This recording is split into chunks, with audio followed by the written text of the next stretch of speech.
राधानगरी तालुक्यातील पाटपन्हाळा धनगरवाड्याकडे जाणाऱ्या रस्त्यावर काही शेतकऱ्यांनी चर मारून कुंपण घातले।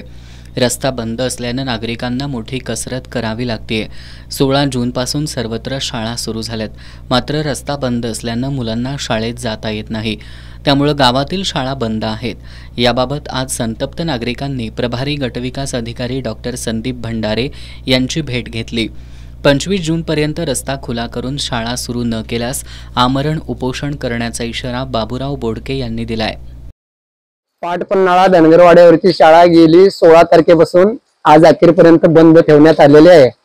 तर पंचायत समिती अधिकाऱ्यांना आम्ही गेल्या 10-15 दिवसापासून पाठपुरावा करतोय, तर पंचायत समिती किंवा गट शिक्षण अधिकाऱ्यांनी तिकडे दुर्लक्ष केलेलं आहे। त्याच्यामुळे रस्ता बंद केल्यामुळे धनगरवाड्याची शाळा 16 तारखेपासून आज अखेरपर्यंत बंद झालेली आहे। तेव्हा आम्ही आज गट विकास अधिकारी यांना भेटून निवेदन दिलेलं आहे। ही जर शाळा आणि तो रस्ता जर नाही प्रश्न सुटला तर 25 तारखेपासून धनगर वस्तीतल्या जे 350 लोक आहेत त्या 350 लोक आम्ही उपोषणसाठी अमरण उपोषणसाठी पंचायत समिती राधानगरी इथे 25 तारखेला यायचं ठरवलं आहे आणि तशी आमची तयारी आहे। तर प्रशासनाने त्याच्यात निर्णय घेऊन ती शाळा आणि तो रस्त्याचा प्रश्न आहे तो लागलीच मार्गी लावावा ही आमची विनंती आहे।